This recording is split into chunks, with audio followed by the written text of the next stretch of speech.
김덕용 장로님께서 성경 봉독해 주시겠습니다. 사도행전 2장 1절에서 4절, 신약 188쪽입니다. 사도행전 2장 1절에서 4절. 오순절 날이 이미 이름에 그들이 다 같이 한 곳에 모였더니 호련히 하늘로부터 급하고 강한 바람 같은 소리가 있어 그들이 앉은 온 집에 가득하며 마치 불의 혀처럼 갈라지는 것들이 그들에게 보여 각 사람 위에 하나씩 임하여 있더니 그들이 다 성령의 충만함을 받고 성령이 말하게 하심을 따라 다른 언어들로 말하기를 시작하니라. 아멘. 허영진 전도사님께서 우리를 위한 말씀이라는 제목으로 하나님의 말씀을 전하시겠습니다. 한 주간 평안하셨습니까? 네. 시편 127편 1절은 여호와께서 집을 세우지 아니하시면 세우는 자의 수고가 헛되며라고 말씀하고 계십니다. 사도행전 2장의 오순절 이야기는 교회의 탄생 이야기를 담고 있습니다. 예루살렘에서 오순절날 있었던 오늘의 사건은 교회에서는 일종의 고전과 같은 위치에 있습니다. 교회는 오늘의 사건을 교회가 회복해야 할 방향을 위한 지침으로 삼고요. 또 교회가 어려울 때마다 거듭해서 오늘의 사건으로 돌아가고는 합니다. 본문은 오순절 날의 새벽입니다. 예수를 따르던 사람들은 한 자리에 모여 기도하면서 예수께서 말씀하신 그것을 기다리고 있었습니다. 이날의 사건은 하늘로부터 급하고 강한 바람 같은 소리가 그 시작을 알렸습니다. 이 소리는 그들이 앉은 온 집을 가득 채웠습니다. 소리에 이어 불의 혀처럼 갈라지는 것들이 각 사람 위에 하나씩 임하였습니다. 4절을 보면 우리는 이것이 성령의 역사임을 알게 됩니다.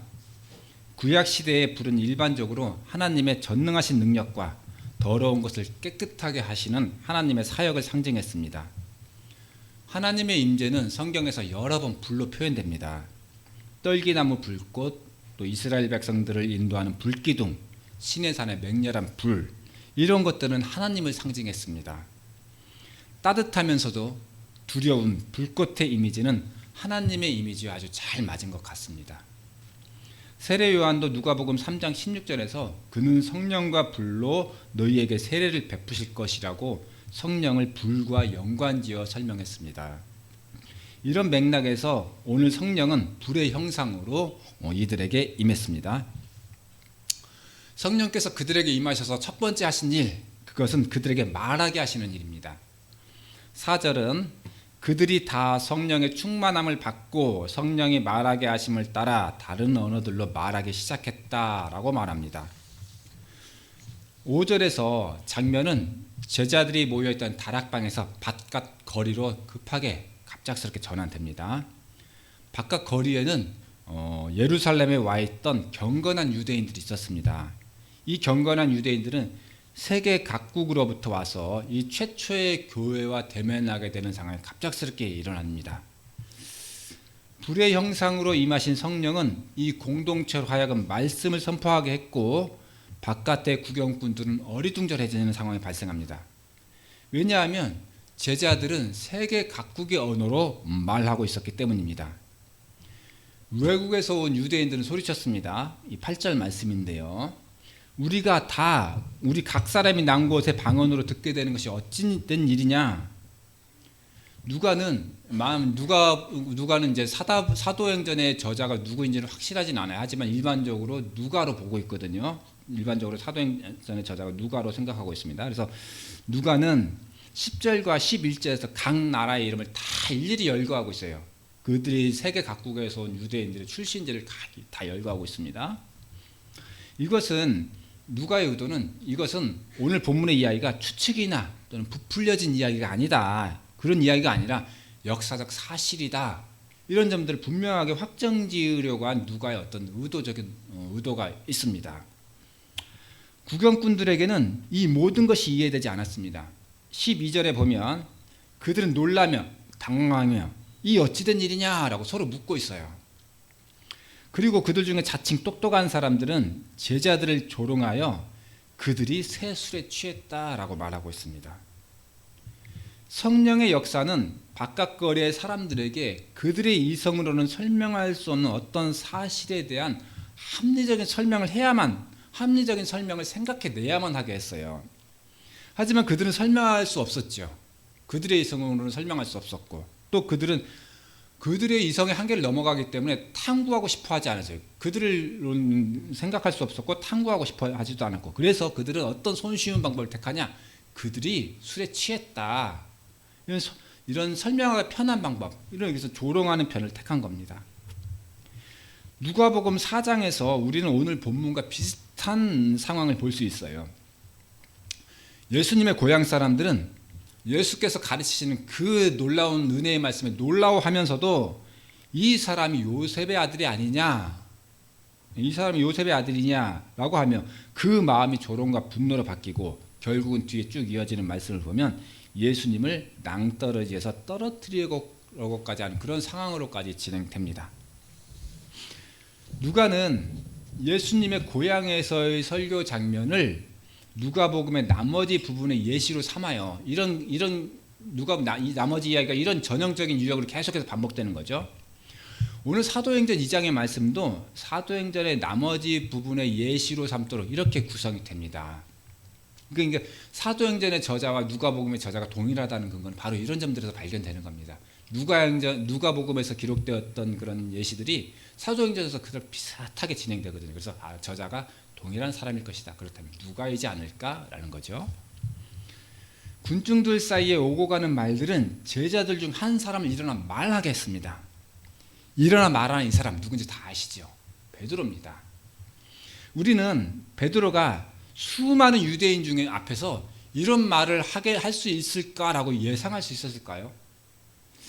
베드로는 예수께서 로마 군병들에게 잡혀가실 때 가까이 가지 못하고 멀찍이 떨어져서 따라갔던 사람입니다. 이 하찮은 하녀를 향해서도 이 여자여 내가 그를 알지 못하노라 이렇게 말하던 사람이었습니다. 그리고는 주님의 말씀이 생각나서 바깥에 나가 심히 통곡하던 사람, 그 사람이 베드로였습니다. 그래서 베드로는 객관적 기준으로 봤을 때 주님의 제자가 되기에는 한참 모자란 그런 사람이 바로 베드로였습니다. 이 베드로가 하녀 한 명 앞에서도 못하던 말을 세계 각국에서 온 유대인 앞에서 큰 소리로 말씀을 선포할 수 있었을까, 선포할지를 누가 알 수 있었을까요? 창세기 2장에 보면 말씀이 하나님의 영은 흙덩이 속에 생기를 불어넣어 인간을 창조해내셨습니다. 오늘 본문에서 그 영은 겁쟁이였던 한 제자 속에 들어가 담대하게 말씀을 전하는 세 사람이 되게 하셨습니다. 2장에서 베드로의 설교는 14절부터 42절까지 이어집니다. 꽤 자세하고 많은 분량의 내용을 기록하고 있습니다. 베드로의 긴 설교 분량은 한번 읽어보시고요. 베드로는 술에 취했다고 주장하는 사람들에게 이렇게 말합니다. 이 사람들이 술에 취한 것이 아니라 우리는 확실히 베드로나 다른 제자들이 술에 취하지 않았음을 알고 있습니다. 이들이 바깥거리의 사람들로부터 불합리한 비난을 받게 된 오늘의 사건은 성령의 역사였고 또 예언의 성취임을 알고 있습니다. 베드로는 17절에서 21절까지 마지막 때에 모든 육체에 성령을 부어주실 것이라는 요엘의 예언을 인용합니다. 17절 말씀만 소개합니다. 하나님이 말씀하시기를 말세에 내가 내 영을 모든 육체에 부어주리니 너희의 자녀들은 예언할 것이요 너희의 젊은이들은 환상을 보고 너희의 늙은이들은 꿈을 꾸리라.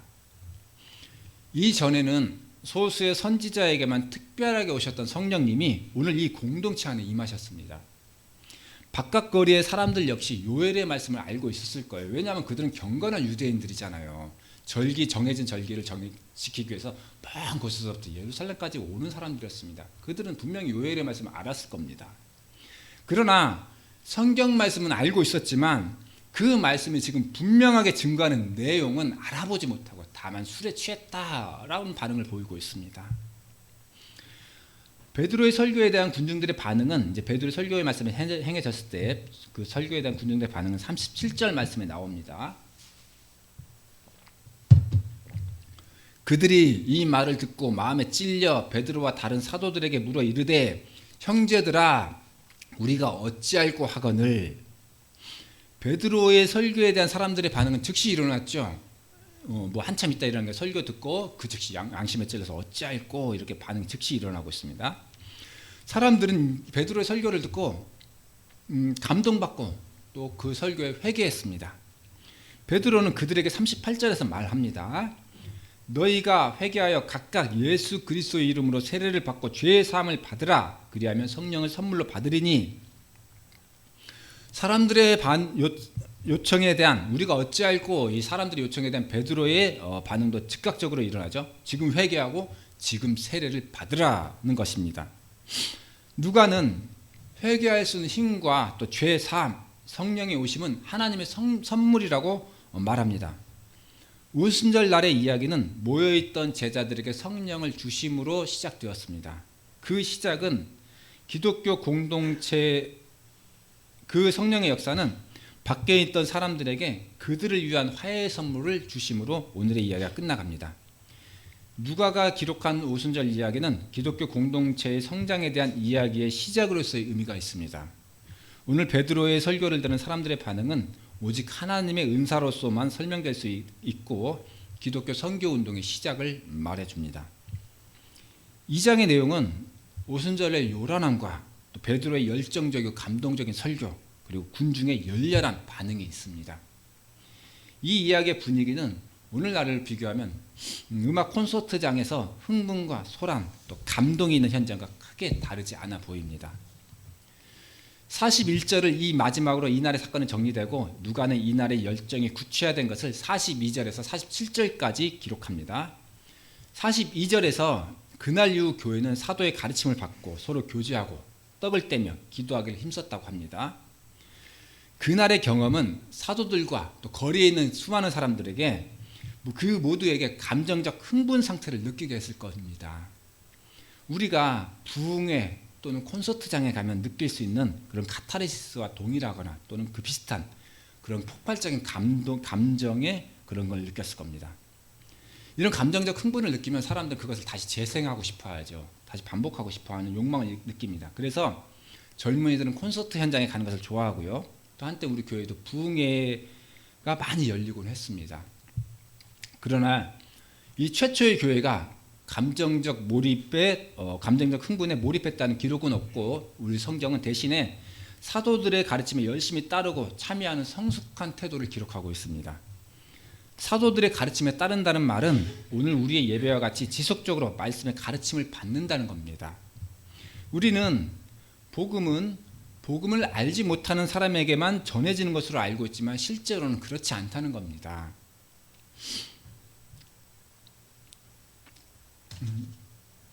실제로는 그렇지 않다는 것은 사도들의 오늘 42절에 사도의 가르침을 받아라는 말에서 찾을 수 있습니다. 복음을 이미 알지 못하는 사람에게는 물론이고 이미 알고 있는 사람들에게도 지속적으로 그 가르침이 행해져야 한다는 것입니다. 실제로 사도행전이 기록된 것은 내부의 그리스도인들을 위한 것이고 교회 내부에서 복음을 어떻게 적용할지 깊이 고민하는 시도의 그런 한 가지 방식이었습니다. 또 성령님을 선물로 받은 교회는 교제에 힘썼습니다. 어쩌면 오순절의 진정한 기록은 성도 간의 교제에 있다고 볼 수 있습니다. 왜냐하면 이 공동체는 매우 이질적인 사람들이 모인 그런 공동체였기 때문입니다. 5절에서 이들은 천하 각국으로부터 온 사람들이라고 말했습니다. 그들 중에는 유대인도 있었고요. 또 유대인이 아닌 사람이 유대교를 개종한 사람도 있었고요. 살아온 문화가 매우 다른 상황이었겠죠. 세계 각국으로부터 모였으니까. 그들이 하나의 공동체를 이루고 성도 간의 교제를 나누게 된 것입니다. 성도 간의 교제를 코이노니아라고 합니다. 코이노니아는 친교 또는 우정이라는 말로 번역되기도 하지만 그런 번역은 충분하지 않습니다. 코이노니아는 친교, 우정, 형제를 넘어서서 그리스도의 몸 안에서 하나가 되고 친밀함을 나누는 사이, 창조주 하나님으로부터 받은 선물을 함께 나누는 사이를 코이노니아라고 합니다. 흔히 남자들 같은 경우는 제일 비슷한 게 군대 가서 느끼는 전우회 있죠. 전우회라고 이것이 코이노니아와 비슷하지 않을까 그런 생각도 해봅니다. 이 성도 간의 교제가 있는 교회를 43절에 의하면 사람마다 두려워했다고 합니다.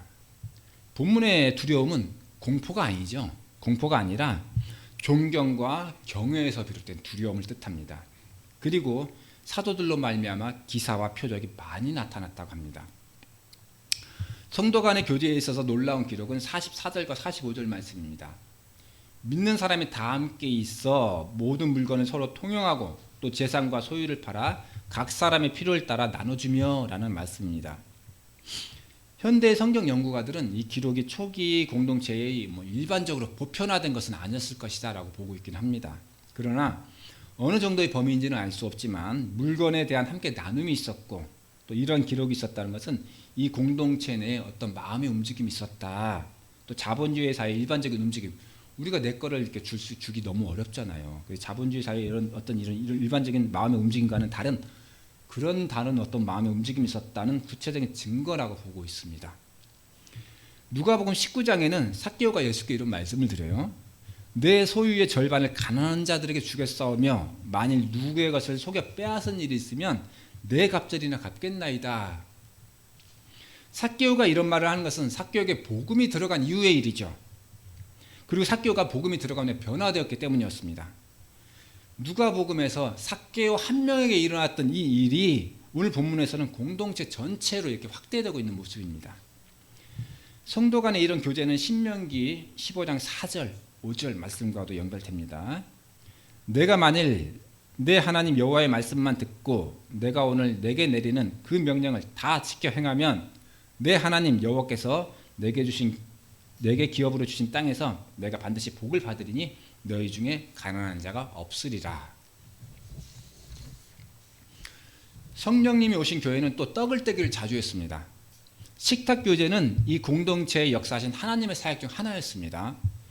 누가복음에는 예수께서 식사하시는 일화들이 있는데 예수께서는 간혹 당신과 식탁에 함께한 사람들 때문에 비난받으신 적이 있어요. 이 사람이 죄인을 영접하고 음식을 같이 먹는다, 이런 이유로 비난한 거죠. 우리는 사회 경험상 알고 있습니다. 사람들 사이에서의 사회적 신분의 구별, 이런 신분의 구별은 식탁에서 가장 잘 드러난다는 겁니다. 식사 자리에 초대받은 사람과 그렇지 못한 자의 차이는 눈에 보이지 않는 우리 사회의 신분과 계급의 차이를 가장 잘 드러내죠. 가시화시키죠. 그런 의미에서 오늘 교회가 함께 먹는다는 것, 나와 너의 연합의 표시이며 우정의 깊이에 대한 표시죠. 우리 사이에 나와 너 사이에 있는 사회적 장벽을 무너졌다는, 또는 무너지지는 않았어도 무너뜨리기 위해서 우리가 이렇게 노력한다는 그런 눈에 보이는 표시죠. 그런 의미에서 식사 교제는 매우 중요합니다. 성령님이 오신 교회는 또한 기도에 힘썼습니다. 기본적으로 유대인들은 매일 드리는 기도의 시간이 있었습니다. 이 유대인의 전통에 따른 기도였는지 여부는 알 수 없지만 교회는 기도에 힘쓰고 또 성전에 모이기를 힘썼습니다. 42절의 말씀은 우리가 교회 공동체를 이루는 데 있어서 잘 규정 잡힌 교회 활동의 전형을 보여줍니다. 가르침을 받고 교제를 나누며 또 떡을 떼고 기도에 힘쓰는 일은 오늘날 교회 활동에서도 어떤 기준이 되는 축이라고 할 수 있습니다. 모든 성경은 궁극적으로 외부의 사람과 또 교회 내부의 사람들을 모두 향하고 있습니다. 우리가 성경을 읽을 때 마음이 찔리거나 양심의 가책을 받거나 내가 죄인이구나 라는 걸 고백하게 되는 것은 성경은 기본적으로 우리 공동체와 나를 향한 말씀이기 때문이고 그런 의도가 있기 때문입니다. 오늘 사도행전은 특별히 우리 공동체에 주시는 말씀입니다. 가르침에 힘쓰고 교제에 힘쓰고 떡을 떼고 기도하기 힘쓴 초대교회에 대한 말씀이었습니다. 아마도 누가는 후대의 교회가 사도행전을 읽기를 바라는 그런 마음이 있었을 것입니다. 그리고 후대에 이어지는 교회에서도 꼭 이런 점들은 이어졌으면 좋겠다라고 생각하는 점들을 기록으로 남겼을 겁니다. 오늘 우리가 읽은 성경은 초대교회 당시의 성도들이 우리 시대 또 우리 교회에 바라는 점들을, 그런 마음들을 적어놓은 것이라고 볼 수 있습니다. 우리 교회를 비교해 교회라면 마땅히 가져야 할 어떤 부분이 부족한지를 평가하기를 바라고 또 더 나은 방향으로 나아가고 회복되기를 바라는 마음이 듬뿍 담겨 있습니다. 옛 시대의 전통과 소통하며 우리에게 오신 성령님과 그 그 성령님의 역사하심에 순종하는 우리 교회와 여러분 되시기 바랍니다. 함께 기도하겠습니다. 하나님 아버지, 저희에게 성령님을 보내주시고 교회를 이루어 한 마음으로 교제하게 하시니 감사드립니다. 저희가 이 예배를 통하여 하나님의 말씀을 전하고 받으면서 그 말씀을 통하여 저희 신앙을 지켜나가게 하시고 서로 떡을 떼며 깊은 교제를 통하여 하나님이 말씀하신 하나님 나라를 이 교회 안에서부터 먼저 이루어나가게 하여 주시옵소서. 예수님의 이름으로 기도드렸습니다. 아멘.